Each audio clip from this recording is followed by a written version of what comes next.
તમારું સ્વાગત છે। આજે આપણે ઘરે જ રેસ્ટોરન્ટ કરતાં પણ ટેસ્ટી એવી રાજસ્થાની દાલ બાટી બનાવીશું। જો તમે એક વખત આ રીતે દાલ બાટી ઘરે બનાવશો ને તો રેસ્ટોરન્ટની દાલ બાટી તો ભૂલી જ જશો। તો ચાલો ઓવન, તંદૂર કે બાટી કુકરના ઉપયોગ વગર પરફેક્ટ બાટી અને તેની સાથે ખાવાની મજા પડે તેવી પંચરત્ન દાળ બનાવીએ।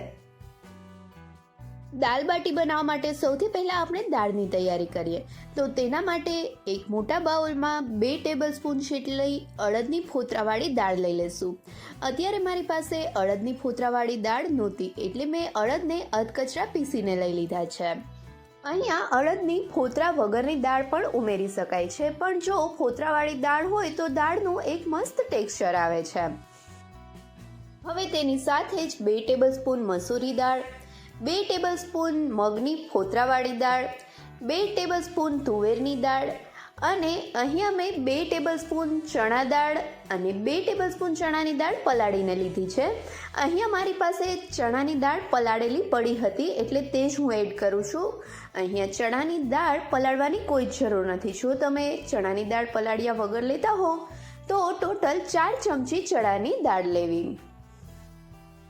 હવે બધી દાળને પાણી વડે સરસથી ધોઈને સાફ કરી લેશું।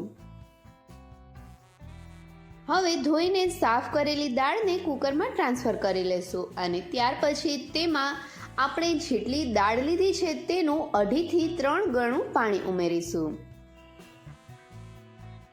અને હવે તેમાં સ્વાદ પ્રમાણે મીઠું, અડધી ટીસ્પૂન હળદર પાવડર, 1 ટેબલસ્પૂન જેટલી લસણની કળીને ઝીણી સમારીને ઉમેરીશું અને ત્યાર પછી એક નાનો તજનો ટુકડો અને 1 ટેબલસ્પૂન જેટલું તેલ ઉમેરીશું અને હવે કુકરનું ઢાંકણ બંધ કરીને ગેસ ઉપર મૂકી કુકરમાં 5 થી 6 સીટી વાગે ત્યાં સુધી દાળને બાફીશું। દાળ બફાય ત્યાં સુધીમાં આપણે બાટીનો લોટ બાંધી લઈએ। તો તેના માટે એક મોટા વાસણમાં 2 કપ ઘઉંનો જાડો લોટ લઈ લેશું અને ત્યાર પછી તેમાં 2 ટેબલસ્પૂન ચણાનો લોટ અને 2 ટેબલસ્પૂન રવો ઉમેરીશું। એ સિવાય સ્વાદ પ્રમાણે મીઠું ઉમેરીશું અને ત્યાર પછી હાથમાં 1 ટેબલસ્પૂન જેટલો આખા અજમાના દાણા લઈને તેને બંને હાથની હથેળીની મદદથી સરસથી ચોળી લેશું અને ત્યાર પછી આ અજમાને લોટમાં ઉમેરી દેશું। અહીંયા અજમા તમારા ટેસ્ટ પ્રમાણે તમે વધુ ઓછા લઈ શકો છો। અજમા ઉમેર્યા પછી બાટીને સોફ્ટ બનાવવા માટે તેમાં 1/4 ટીસ્પૂનથી અડધી ટીસ્પૂન જેટલો ઈનો એટલે કે ફ્રૂટ સોલ્ટ ઉમેરીશું અને હવે લાસ્ટમાં તેમાં 2 થી 3 ટેબલસ્પૂન જેટલું ઘી ઉમેરીશું। અહીંયા ઘીનું મોણ ખૂબ જ જરૂરી છે। હવે આ ઘીના મોણને લોટમાં સરસથી હાથ વડે ચોળીને મિક્સ કરીશું જેથી લોટના દાણે દાણામાં ઘી સરસ રીતે મિક્સ થઈ જાય। લોટમાં જેટલી સરસ રીતે ઘી મિક્સ થશે એટલી જ આપણી બાટી મસ્ત સોફ્ટ બનશે। ઘીના લીધે બાટી મસ્ત સોફ્ટ બને છે। હવે લોટમાં સરસ રીતે ઘીનું મોણ અપાયું છે કે નહીં તે ચેક કરવા માટે હાથમાં આ રીતે થોડો લોટ લઈને તેની મુઠ્ઠી વાળવાની। જો તેનો શેપ આ જ રીતે રહે તો સમજવું કે લોટમાં સરસથી મોણ અપાઈ ગયું છે। અહીંયા તમે જોઈ શકો છો કે લોટ તેનો શેપ એ જ રીતે રાખે છે, એનો મતલબ છે કે લોટમાં સરસથી ઘીનું મોણ અપાઈ ગયું છે। તો હવે તેમાં થોડું પાણી ઉમેરીને બાટી માટેનો લોટ બાંધીશું। અહીંયા એકસાથે બધું પાણી નથી ઉમેરવાનું કેમ કે આપણે બાટી માટે કઠણ લોટ બાંધવાનો છે। જે રીતે આપણે ભાખરીનો કઠણ લોટ બાંધતા હોઈએ એ જ રીતે બાટીનો પણ કઠણ લોટ જ બાંધવાનો છે। અહીંયા જોઈ શકાય છે કે આપણો લોટ બંધાઈને તૈયાર થઈ ગયો છે અને જોઈ શકાય છે કે તે કેટલો કઠણ છે। તો હવે આ તૈયાર થયેલા બાટીના લોટને ઢાંકણ ઢાંકીને 20 થી 25 મિનિટ માટે રેસ્ટ આપીશું। 25 મિનિટ જેવો રેસ્ટ આપ્યા પછી હવે લોટને હાથ વડે સરસથી મસળી લેશું જેથી કરીને લોટ મસ્ત સ્મૂથ થઈ જાય અને તેની બાટી ઇઝીલી બનાવી શકીએ। લોટને મસળી લીધા પછી હવે અહીંયા જોઈ શકાય છે કે લોટ મસ્ત સ્મૂથ થઈ ગયો છે। તો હવે તેમાંથી થોડો લોટ હાથમાં લઈને તેને આ રીતે દબાવીને તેનો લુઓ તૈયાર કરીશું. આ રીતે લુઓ તૈયાર થઈ જાય ત્યાર પછી આંગળી અને અંગૂઠાની મદદથી તેને આ રીતે થેપીને થોડો પૂરી જેવો શેપ આપીશું અને ચપટો કરીશું. અને ત્યાર પછી હવે આ જે પૂરી તૈયાર કરી છે તેની બધી બોર્ડરને એક સાથે ભેગી કરી તેને સરસથી પ્રેસ કરતા જઈ આ રીતે ગોળ બાટીનો શેપ આપીશું. આ રીતે બાટીનો શેપ આપવાથી વચ્ચે બાટીમાં થોડું પોલાણ રહે છે અને જેના હિસાબે બાટી પ્રોપરલી કૂક થઈ જાય છે. અહીંયા જોઈ શકાય છે કે બાટીનો મસ્ત શેપ અપાઈ ગયો છે. તો હવે નાઈફની મદદથી ઉપરની સાઈડ આ રીતે ક્રોસની સાઇન બનાવી લેશું. અને હવે આ જ રીતે બાકીના બધા લોટમાંથી બાટીને શેપ આપીને તૈયાર કરીશું. બાટીને શેપ આપતા હોઈએ ત્યારે વચ્ચે જ તેને શેકવા માટે આપણે લોઢી તૈયાર કરીશું. તો અહીંયા મેં એક જૂની લોઢી લઈ લીધી છે. તેના ઉપર આ રીતે એક રેતીનું પાતળું લેયર તૈયાર કરીશું. આ રીતે ઝીણી રેતી તમારી પાસે ના હોય તો રેતીની જગ્યાએ તમે મીઠું પણ વાપરી શકો છો. લોઢી ઉપર રેતી સરસથી પથરાઈ જાય ત્યાર પછી તેના ઉપર અપમ પેન મૂકીશું. અપમ પેન એટલે કે જે આપણે ગફગોળા માટેની લોઢી હોય તે લોઢીને મૂકી દેશું અને ત્યાર પછી ગેસની ફૂલ ફ્લેમ ઉપર તેને ગરમ થવા દેશું. લોઢી ગરમ થાય ત્યાં સુધીમાં મેં અહીંયા બધી જ બાટીને શેપ આપીને તૈયાર કરી લીધી છે અને સાઈડમાં લોઢી ગરમ પણ થઈ ગઈ છે.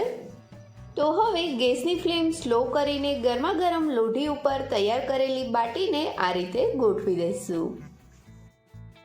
લોઢીમાં બધી જ બાટી ગોઠવાઈ જાય ત્યાર પછી તેને ઢાંકણ ઢાંકીને બાટીને એક સાઈડેથી 4 મિનિટ જેવું પકાવીશું. 3 થી 4 મિનિટ જેવું સ્લો ફ્લેમ પર પકાવ્યા પછી ઢાંકણ ખોલીને બાટીની સાઈડ ચેન્જ કરીને બીજી સાઈડેથી પણ આ જ રીતે ઢાંકણ ઢાંકીને 4 મિનિટ જેવું પકાવીશું. સાઈડ ચેન્જ કર્યા પછી અહીંયા જોઈ શકાય છે કે બીજી સાઈડેથી બાટી પાકવા લાગી છે. તો હવે આ જ રીતે સાઈડ ચેન્જ કરતાં 4 મિનિટ જેવું ઢાંકણ ઢાંકીને પકાવી બધી જ સાઈડેથી બાટીને પકાવી લેશું. બાટી પાકે ત્યાં સુધીમાં જો હજી સુધી તમે મારી ચેનલને સબસ્ક્રાઈબ નથી કરી તો નીચે આપેલા સબસ્ક્રાઈબ બટન પર પ્રેસ કરો અને બાજુના બેલ આઇકન પર ક્લિક કરો જેથી કરીને તમને મારા નવા વિડીયોનું નોટિફિકેશન મળતું રહે. બધી સાઈડ ફેરવતા ઢાંકણ ઢાંકીને પકાવ્યા પછી બાટી બધી સાઈડેથી પાકી ગઈ છે. તો હવે તેના ઉપર થોડું ઘી ઉમેરીશું. અહીંયા ઘીની જગ્યાએ તમે તેલનો ઉપયોગ પણ કરી શકો છો પણ ઘી ઉમેરવાથી બાટીનો ટેસ્ટ વધારે સારો આવે છે. ઘી ઉમેર્યા પછી ગેસની ફ્લેમ મીડિયમ કરીને બાટીને 1.5 થી 2 મિનિટ માટે પકાવીશું. અત્યાર સુધી બાટીને આપણે સ્લો ફ્લેમ પર પકાવી હતી પણ હવે તેને ગેસની મીડિયમ ફ્લેમ ઉપર પકાવવાની છે. 1.5 થી 2 મિનિટ જેવું પકાવ્યા પછી હવે બાટીની સાઈડ ચેન્જ કરી લઈશું. અહીંયા જોઈ શકાય છે કે બાટીમાં જે સાઈડેથી શેકાણી છે તે સાઈડ થોડો ગોલ્ડન કલર આવવા લાગ્યો છે. તો હવે આ જ રીતે બાટીને બધી જ સાઈડેથી ફેરવતા બધી સાઈડ આ રીતે લાઇટ ગોલ્ડન કલર આવી જાય ત્યાં સુધી બાટીને શેકીશું. બાટીમાં આ રીતે ઉપરથી ઘી ઉમેરીને શેકવાથી બાટીમાં એક ઘીનો મસ્ત ફ્લેવર આવે છે અને એ સિવાય બાટી જ્યારે ઠંડી થાય ત્યારે તે કઠણ નથી થતી અને તે અંદરથી સોફ્ટ અને ઉપરથી ક્રિસ્પી બને છે. બાટીને શેકતી વખતે જો તેમાં ઘી ઓછું લાગે તો તેમાં ઉપરથી થોડું ઘી ઉમેરવું જેથી કરીને બાટીનો મસ્ત લાઇટ ગોલ્ડન કલર આવે. બાટી બધી સાઈડેથી શેકાયા પછી હવે અહીંયા જોઈ શકાય છે કે બાટીમાં મસ્ત ક્રેક્સ આવવા લાગ્યા છે અને એ સિવાય બાટી ઉપર મસ્ત લાઇટ ગોલ્ડન કલર પણ આવવા લાગ્યો છે. એનો મતલબ છે કે આપણી આ બાટી શેકાઈને તૈયાર થઈ ગઈ છે.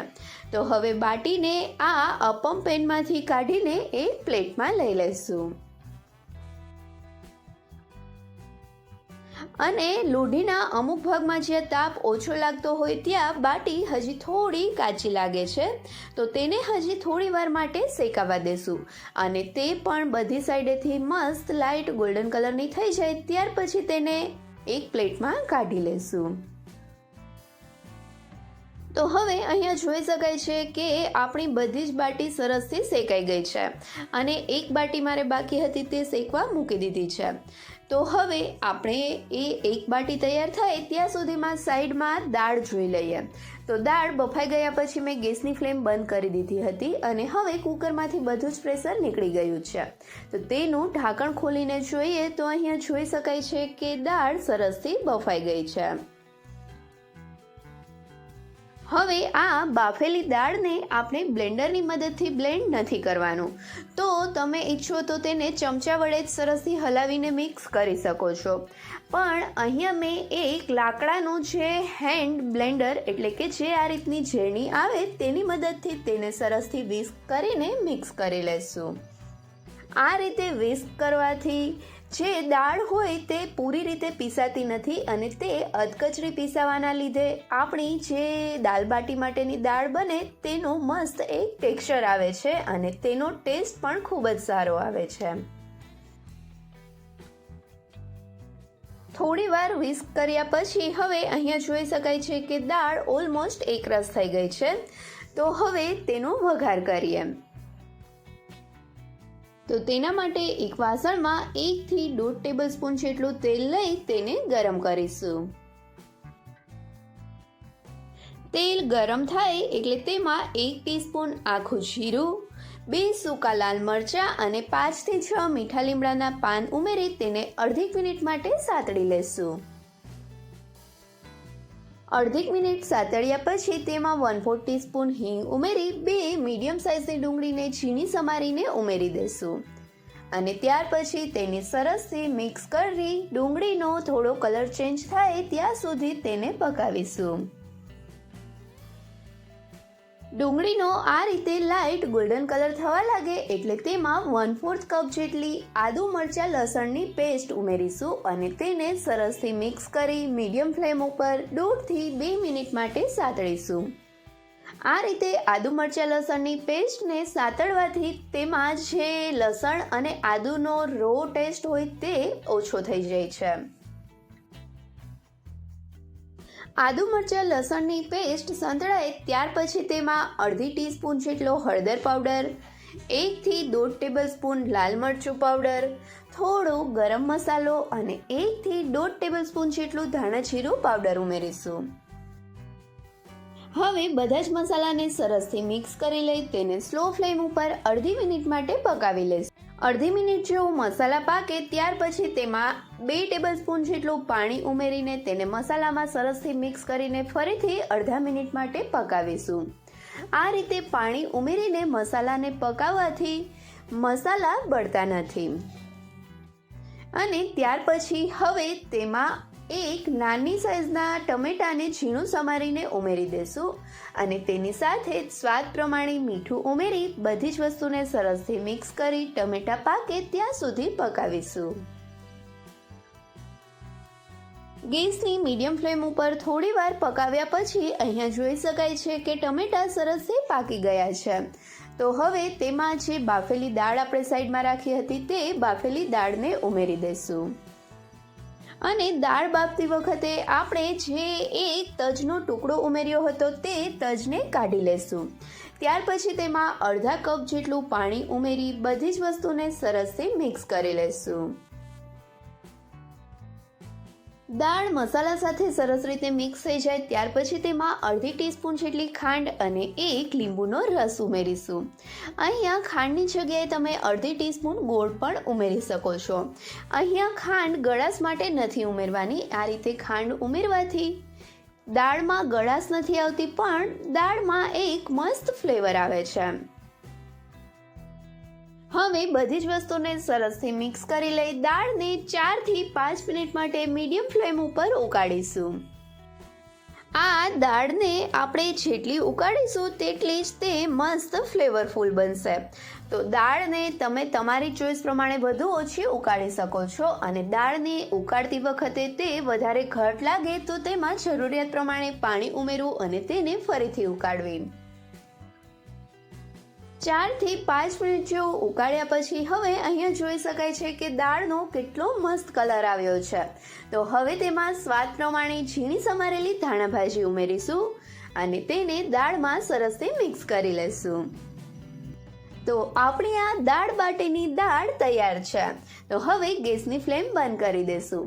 આ દાળ બાટીની દાળને પંચરત્ન દાળ પણ કહેવામાં આવે છે, કેમ કે આ દાળમાં આપણે 5 દાળનો ઉપયોગ કરીએ છીએ. દેખાય છે ને આ દાળ કેટલી મસ્ત, જેટલી મસ્ત દાળ દેખાય છે ને એટલી જ તે ટેસ્ટી બની છે. તો ચાલો ફટાફટ ડુંગળી, લસણની ચટણી અને ઘી સાથે બાટી અને દાળ બાટીની દાળને સર્વ કરીએ. બાટીને લોઢી ઉપરથી ઉતાર્યા પછી ગરમા ગરમ બાટીને સર્વ કરતી વખતે બાટી ઉપર થોડું ઘી ઉમેરવું. આ રીતે ઘી ઉમેરવાથી બાટી મસ્ત સોફ્ટ રહે છે અને તે ખૂબ જ ટેસ્ટી લાગે છે. બાટીની સાથે સાથે દાળને પણ વધારે ફ્લેવરફુલ અને ટેસ્ટી બનાવવા માટે દાળમાં પણ થોડું ઘી ઉમેરવું. તો આપણી આ ગરમા ગરમ દાલ બાટી તૈયાર છે. તો ચાલો હવે દાલ બાટીની પ્લેટને એસેમ્બલ કરીએ. તો તેના માટે અહીંયા સૌથી પહેલાં બાટીનો ભૂકો કરીશું. અહીંયા તમે જોઈ શકો છો કે હાથ વડે બાટીનો કેટલો ઇઝીલી ભૂકો થઈ જાય છે. એનો મતલબ છે કે આપણી આ બાટી પરફેક્ટ બની છે. તે ઉપરથી મસ્ત ક્રિસ્પી અને અંદરથી મસ્ત સોફ્ટ થઈ છે. બાટીનો આ રીતે હાથ વડે ચૂરો કરી તેના ઉપર દાળ બાટીની દાળ, થોડી ઝીણી સમારેલી ડુંગળી, થોડું ઘી અને જરૂરિયાત પ્રમાણે લસણની ચટણી ઉમેરી બધી જ વસ્તુને મિક્સ કરીને સર્વ કરીશું. છે ને દાલ બાટી ઘરે બનાવવી ખૂબ જ સરળ. તો તમે પણ મારી આ રેસીપીથી બાટીના કુકર વગર બાટી અને દાળ ઘરે જરૂરથી બનાવજો અને મને કમેન્ટ કરીને કહેજો કે તમને મારી રેસીપી કેવી લાગી. જો રેસીપી ગમે તો વિડીયોને લાઈક કરજો અને તમારા ફ્રેન્ડ સાથે શેર પણ કરજો. અને હા, મારી ચેનલને સબસ્ક્રાઈબ કરવાનું ભૂલતા નહીં. Thank you so much.